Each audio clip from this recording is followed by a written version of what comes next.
साथियों नमस्कार। स्वागत है भाई एक बार फिर से आप सभी का अपने इस YouTube चैनल पर। साथियों जैसा कि आप सभी को पता है कि अपने इस YouTube चैनल पर आपको रेगुलर डेली राजस्थान जीके से संबंधित क्लासें आपको देखने को मिलती हैं। रीट पात्रता परीक्षा के लिए हमने क्लासें स्टार्ट कर रखी हैं हिंदी की। अगर आपने नहीं देखी हैं तो एक बार उनको जरूर देखना दोस्तों, निश्चित तौर पर आपकी परीक्षा के लिए उपयोगी रहने वाली है। आज की क्लास हमारी 10 नंबर की रहने वाली है, जिसमें हम राजस्थान जीके के उन अति महत्वपूर्ण प्रश्नों पर चर्चा करने वाले हैं जो पूर्व प्रतियोगी भर्ती परीक्षाओं में पूछे गए हैं। आज की क्लास में हम 30 प्रश्नों को देखने वाले हैं जो कि बहुत ही उपयोगी हैं, आपकी परीक्षा के लेवल के हैं और हूबहू चपने वाले प्रश्न आपको देखने को मिलने वाले हैं। हमने पहले ही बताया था आपको कि हमारी जो सीरीज है राजस्थान जीके की वो उन प्रश्नों की है जो पूर्व प्रतियोगी भर्ती परीक्षा में पूछे गए। इससे हमें ये अंदाजा लगता है दोस्तों कि पहले जो परीक्षाएं हुई हैं उनमें किस प्रकार के प्रश्न हैं वो पूछे जाते हैं। ठीक है ना। अब आप चाहे रीट मुख्य भर्ती परीक्षा की तैयारी कर रहे हो, प्री बीएसटीसी की कर रहे हो, चतुर्थ श्रेणी की कर रहे हो, जेल प्रहरी की कर रहे हो, चाहे किसी भी अन्य भर्ती परीक्षा की तैयारी कर रहे हो, उसके लिए ये क्लास आपको काफ़ी इंपॉर्टेंट रहने वाली है। साथियों लगभग 15 से 20 मिनट की क्लास रहेगी जिसमें हम 30 प्रश्नों को देखने वाले हैं। बस आपको ध्यान से लास्ट तक वीडियो को पूरा देखना है और लास्ट में कमेंट करके बताना है कि आप 30 में से कितने प्रश्न हैं वो सही कर रहे हैं। अगर आप 25 प्लस प्रश्न सही कर रहे हो तो समझ लीजिए कि आपकी तैयारी बहुत शानदार और जबरदस्त लेवल की और आपका सिलेक्शन लगभग तय माना जाएगा। ठीक है ना। अब अपन शुरू करते हैं। आज की क्लास का पहला ही प्रश्न रहेगा। प्रश्न बहुत शानदार और जबरदस्त लेवल के रहेंगे, ध्यान रखना है। पहला ही प्रश्न आपके सामने है साथियों। प्रश्न को सबसे पहली प्राथमिकता ध्यान से पढ़ना है। मैं हमेशा बोलता हूं कि सबसे पहले आपको प्रश्न को ध्यान से पढ़ना है, उसके बाद राइट आंसर का चयन करके कमेंट करके बताना है। जितने भी साथी जुड़े हुए हैं सभी का स्वागत है दोस्तों। एक बार कमेंट करके बताइए कि आप कहां से जुड़ रहे हैं और आप किस भर्ती परीक्षा की तैयारी कर रहे हैं। प्रत्येक प्रश्न का आपको राइट आंसर कमेंट करके बताते चलना है। ठीक है ना। सभी का स्वागत है। जो भी साथी चैनल पर नए हैं वो एक बार सब्सक्राइब करके जरूर रखें। निश्चित तौर पर आपको अपने इस यूट्यूब चैनल पर काफ़ी सारी चीज़ें देखने को मिलने वाली है। पहले प्रश्न को पढ़ो। प्रश्न क्या है कि लाल पत्थरों से निर्मित मेहरानगढ़ का दुर्ग किस पहाड़ी पर स्थित है। बहुत ही शानदार प्रश्न है, इंपॉर्टेंट प्रश्न है। हर एक प्रश्न आपके लिए इंपॉर्टेंट रहने वाला है साथियों, ध्यान से देखना है, समझ के चलना है। मैं गारंटी से कह रहा हूं अगर आप किसी भी भर्ती परीक्षा की तैयारी कर रहे हो, समझ के हर बिंदु को क्लियर करके चलते हो तो आपकी सफलता सुनिश्चित है साथियों। पहला ही ऑप्शन आपके सामने है कि नाकोड़ा पर्वत पर बना हुआ है क्या। ऑप्शन नंबर बी चिड़ियाटूक पहाड़ी, ऑप्शन नंबर सी नाग पहाड़ी और ऑप्शन नंबर डी सूपा पर्वत। कमेंट करके बताना है कि आपका लाल पत्थरों से निर्मित है जो कि आपका मेहरानगढ़ दुर्ग जिसको कहा जाता है वो किस पहाड़ी पर स्थित है। ध्यान रखना है साथियों, मेहरानगढ़ दुर्ग आपके जोधपुर जिले में देखने को मिलेगा साथियों। कौन से जिले में मिलेगा सर? जोधपुर जिले में मिलेगा। और ये आपके चिड़ियाटूक पहाड़ी पर बना हुआ है। कौन सी पहाड़ी पर बना हुआ है? चिड़ियाटूक पहाड़ी पर बना हुआ है सर। अब बताओ चिड़ियाटूक पहाड़ी कौन से विकल्प में है? बी विकल्प में है। तो बी विकल्प इस क्वेश्चन का क्या रहेगा? राइट आंसर रहेगा दोस्तों। जितने भी साथी बी विकल्प का चयन कर रहे हैं वो सभी सही रहने वाले हैं। ध्यान रखना है साथियों, अपने इस YouTube चैनल पर आपको हर एक बिंदु क्लियर करके बताया जाता है जहां से प्रश्न बन सकता है। प्रश्न ये भी बन सकता है कि मेहरानगढ़ दुर्ग का निर्माण किसने करवाया और कब करवाया। तो इस बिंदु को आपको ध्यान रख लेना है कि मारवाड़ के शासक हुआ करते थे राव जोधा, उन्होंने जोधपुर में मेहरानगढ़ दुर्ग का निर्माण सन 1459 ईस्वी में बनवाया गया था। जिसके उपनामों की बात करें तो इनके उपनाम से भी प्रश्न पूछ लिया जाता है कि जोधपुर में बना हुआ मेहरानगढ़ का दुर्ग है उसके किस किस उपनाम के नाम से जाना जाता है। तो इसको मयूर ध्वज नाम से भी जानते हैं। कौन से नाम से? मयूर ध्वज गढ़ इसको बोला जाता है। मेहरान का किला इसको बोला जाता है दोस्तों। गढ़ चिंतामणि इसको बोला जाता है। अब देखिए आपके कितने प्रश्न हैं वो यहाँ से क्लियर हुए। अगर आपको क्लास अच्छी लग रही हो तो एक लाइक करना, अपने दोस्तों को शेयर जरूर करें। रेगुलर आपको क्लासें अपने चैनल पर देखने को मिलती हैं। अगर आपको तैयारी को और मजबूत करना है, अपनी तैयारी में धार देना है तो अपने चैनल से जुड़ें। प्रैक्टिस आपकी रेगुलर आपको बराबर करवाई जाएगी और अभ्यास आप जितना करोगे उतना आप अपनी सफलता के नज़दीक पहुंचते चलोगे साथियों। मैं ये बात हमेशा बोलता हूं। चलिए नेक्स्ट क्वेश्चन की ओर बढ़ते हैं। अगला प्रश्न आपके सामने आ चुका है। प्रश्न बहुत शानदार है साथियों। प्रश्न को पढ़ो कि आपका तैमूर लंग है उसने बटनेर का किला पर आक्रमण कब किया था। ये आपका प्रश्न है। आप सभी को पता है कि भटनेर का किला आपके हनुमानगढ़ जिले में देखने को मिलेगा दोस्तों। कहाँ मिलेगा? हनुमानगढ़ जिले में देखने को मिलेगा। भटनेर दुर्ग पर तैमूर लंग ने कब आक्रमण किया था, ये आपके प्रश्न ने पूछा है। बताओ भाई, कमेंट करके बताओ कि आपके तैमूर लंग ने भटनेर पर आक्रमण कब किया था। तो वो किया था आपके नवंबर 1398 ईस्वी में किया था। अब बताओ 1398 ईस्वी किस विकल्प में है? बी विकल्प में है सर। तो बी विकल्प इस क्वेश्चन का क्या रहेगा दोस्तों? राइट आंसर रहेगा। जितने भी साथी बी को लॉक कर रहे हैं वो सभी सही रहने वाले हैं। नेक्स्ट क्वेश्चन की ओर बढ़े साथियों। अगला प्रश्न आपके सामने आ चुका है। प्रश्न क्या है कि हाड़ौती अंचल का वह कौन सा दुर्ग है?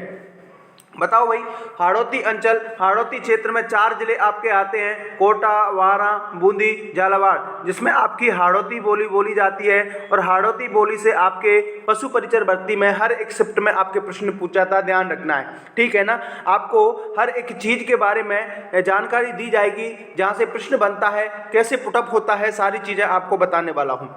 हाड़ौती अंचल का वह दुर्ग जिसका नाम शेरशाह सूरी के नाम पर रखा गया था, उसको आपको बताना है। कोसवर्धन दुर्ग, गागरोन दुर्ग, तारागढ़ दुर्ग, जयगढ़ दुर्ग। कमेंट करके बताओ। तो वो होगा साथियों आपका कोसवर्धन दुर्ग। कौन सा होगा?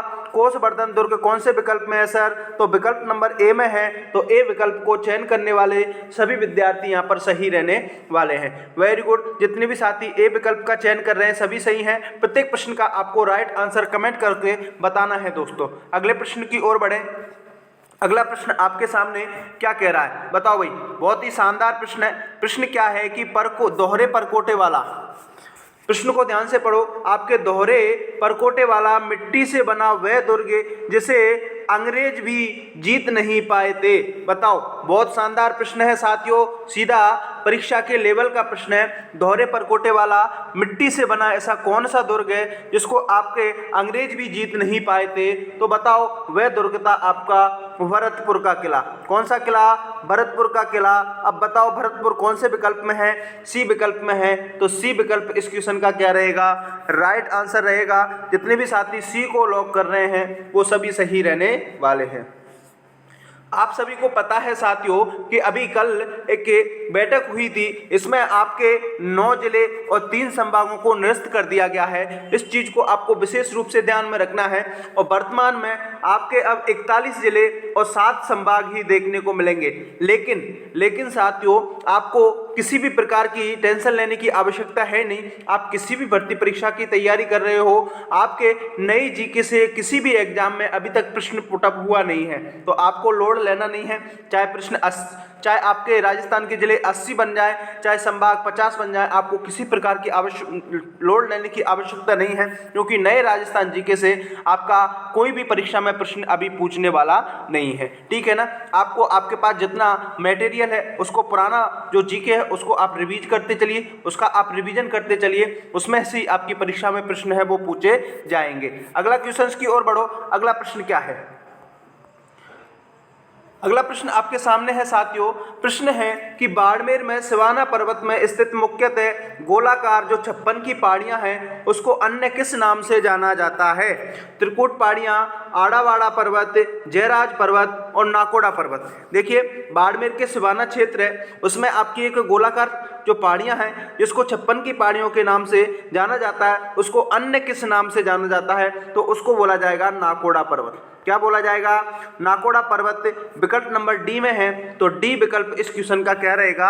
राइट आंसर रहेगा। अगला प्रश्न को देखो। अगला प्रश्न क्या है? अगला प्रश्न आपके सामने है कि जैसलमेर जिले में स्थानांतरित होने वाली बालू का स्तूपों को स्थानीय भाषा में क्या कहा जाता है? बताओ, आपका जैसलमेर जिला है, उसमें जो बालू का स्तूप होते हैं उनको वहाँ की जो स्थानीय भाषा होती है उसमें उनको क्या कहा जाता है, ये प्रश्न ने पूछा है। मगरा, गिरवा, धरियन, उपरमाल, 4 विकल्प हैं, तो उनको कहा जाएगा साथियों धरियन कहा जाएगा। क्या कहा जाएगा? धरियन। विकल्प नंबर सी में है। तो सी विकल्प को जितने भी साथी चयन कर रहे हैं वो सभी सही रहने वाले हैं। नेक्स्ट क्वेश्चन की ओर बढ़े। अगला प्रश्न क्या है आपके सामने? बताओ भाई, बहुत शानदार प्रश्न है। राजस्थान का सबसे ऊंचा पठार कौन सा है? बताओ, इस प्रश्न को मैं आपको पहले करा चुका हूं और सारी डिटेल से इस प्रश्न को मैंने बताया है कि राजस्थान का सबसे ऊंचे पठार की बात करें तो आपको उड़िया को ध्यान में रख लेना है। उड़िया का पठार आपका राजस्थान से सबसे ऊंचा पठार देखने को मिलेगा। बी विकल्प इस क्वेश्चन का राइट आंसर हो जाएगा। अगला प्रश्न देखिए साथियों, अगला प्रश्न आपके सामने है।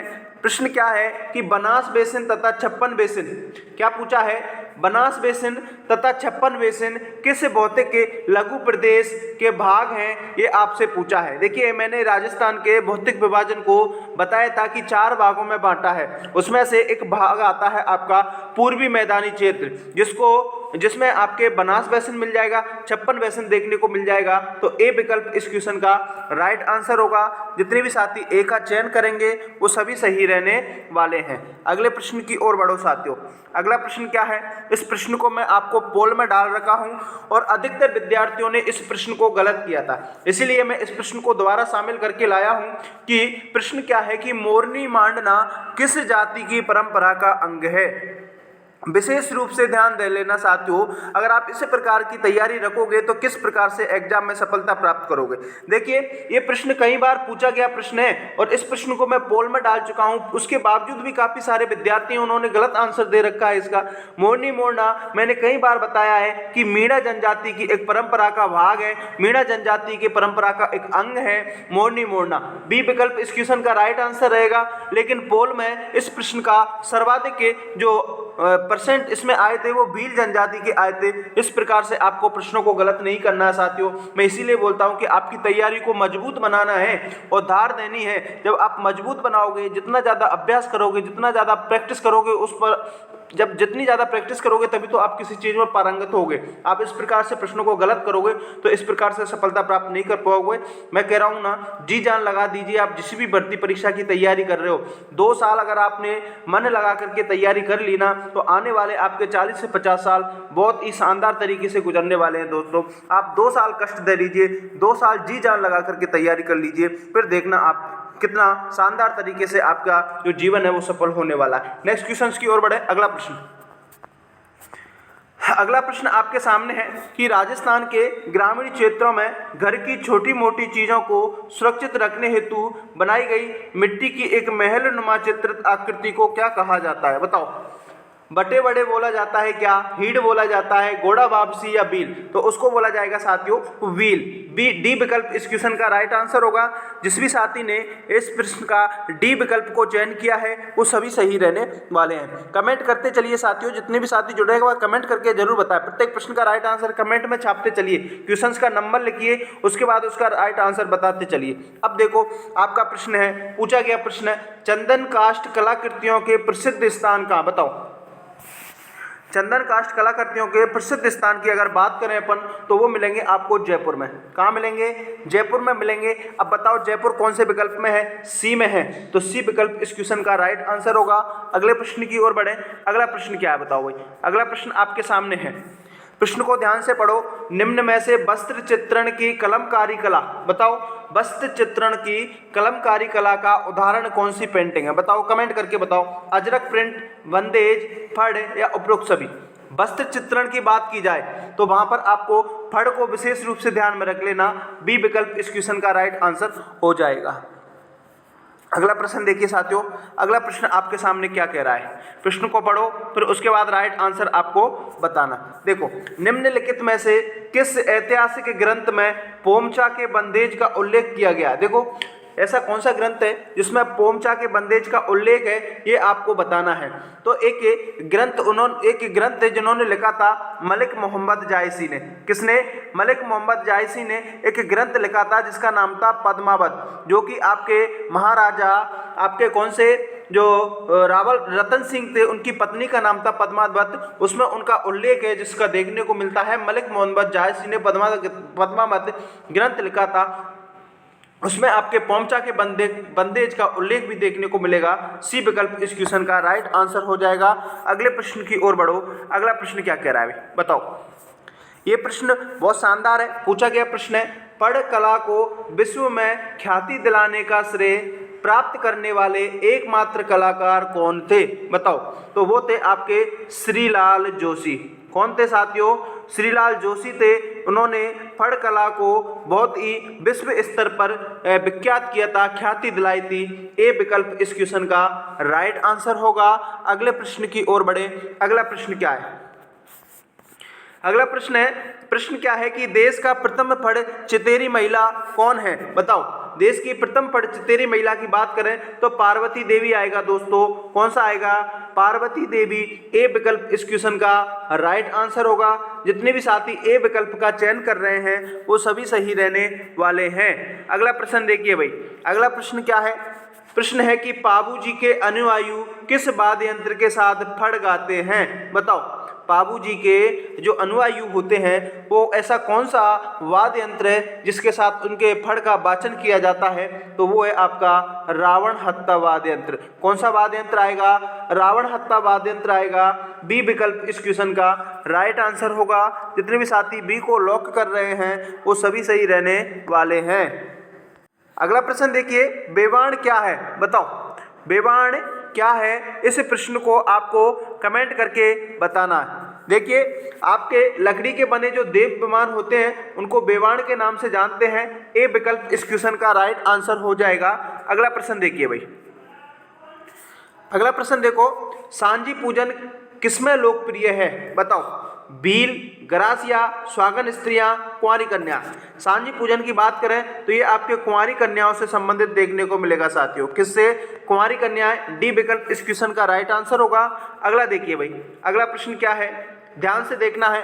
पिछवाई कलाकृतियों में बने चित्र उद्धृत किए जाते हैं। आपकी जो पिछवाई कला होती है नाथद्वारा की, इसमें आपके किससे संबंधित चित्र है वो देखने को मिलते हैं? तो वो मिलेंगे आपके भगवान श्री कृष्ण के जीवन से। सी विकल्प इस प्रश्न का राइट आंसर हो जाएगा। अगला देखिए भाई। अगला प्रश्न क्या है? अगला प्रश्न है कि राजस्थान में सोजत मेहंदी के लिए, सोजत जो कि आपके पाली में पड़ती है, ये आपके मेहंदी के लिए विख्यात है। इसके अलावा भी और कहाँ की मेहंदी है वो आपको प्रसिद्ध देखने को मिलेगी? तो एक स्थान आएगा आपका गिलूंड, और गिलूंड स्थान आपके राजसमंद में पड़ेगा। सोजत पाली के अलावा आपके गिलूंड राजसमंद की जो मेहंदी है वो आपको फेमस या प्रसिद्ध देखने को मिलेगी। ए विकल्प इस क्वेश्चन का राइट आंसर हो जाएगा। अगला प्रश्न देखिए। अगला प्रश्न है कि शशि जलानी का सुप्रसिद्ध ऐतिहासिक कृति क्या है? देखो, शशि जलानी की सुप्रसिद्ध ऐतिहासिक कृति की बात की जा रही है तो वो आएगा आपका बिल्हण चंपावती। क्या आएगा? बिल्हण चंपावती आएगा दोस्तों। ए विकल्प इस क्वेश्चन का राइट आंसर होगा। अगला देखिए भाई। अगला प्रश्न क्या है? अगला प्रश्न आपके सामने है, पेंच वर्ग की प्रमुख कलाकार। देखिए, पेंच वर्ग की प्रमुख कलाकार जिन्होंने इस कला को अंतर्राष्ट्रीय स्तर पर ख्याति दिलवाई थी वो थी आपकी शशि जलानी। कौन सी थी? अरे शशि जलानी, जो कि आपके कहाँ से संबंधित रहती हैं? जयपुर से रहती हैं। अब बताओ शशि जलानी कौन से विकल्प में है? बी विकल्प में है। तो बी विकल्प को चयन करने वाले सभी साथी यहाँ पर सही रहने वाले हैं। नेक्स्ट क्वेश्चन की ओर बढ़े। अगला प्रश्न आपके सामने आ चुका है। जोधपुर की चूनर, जिसको अपन चूनरी के नाम से जानते हैं, प्रसिद्ध है, तो लहरिया कहाँ के आपको मशहूर देखने को मिलेंगे? शानदार प्रश्न है। प्रश्न ने ये पूछा है कि आपकी जो चूनरी है वो चूनर जिसको बोलते हैं वो आपकी जोधपुर की प्रसिद्ध है, तो बताओ लहरिये कहाँ के प्रसिद्ध होंगे? तो लहरिये के आपको पता है कि ये आपके जयपुर के प्रसिद्ध रहेंगे। ए विकल्प इस क्वेश्चन का राइट आंसर हो जाएगा। अगला देखिए साथियों। अगला प्रश्न क्या है? रामदेव जी ने जीवित समाधि कहाँ ली थी? शानदार प्रश्न है साथियों, पूछा गया प्रश्न है। रामदेव जी ने आपकी जो जीवित समाधि ली थी वो कौन सा स्थान था? तो वो स्थान था आपका राम सरोवर। कौन सा था? अरे राम सरोवर स्थान था, जो कि रूणेचा जैसलमेर में देखने को मिलेगा। ध्यान में रखना है, वहां पर उन्होंने जीवित समाधि ली थी। ए विकल्प इस क्वेश्चन का राइट आंसर हो जाएगा। अगला प्रश्न देखिए भाई। अगला प्रश्न क्या है? अगला प्रश्न आपके सामने है कि आपकी सेना के जवानों की श्रद्धेय देवी किसको कहा जाता है? शानदार प्रश्न है। सैनिकों यहाँ पर पूजा करने आते हैं और वो देवी आएगी आपकी तनौट माता। कौन सा आएगा? तनौट माता, जिसको तनौटिया माता के नाम से भी जानते हैं। बी विकल्प इस क्वेश्चन का राइट आंसर हो जाएगा। अगला प्रश्न देखिए भाई। अगला प्रश्न क्या है?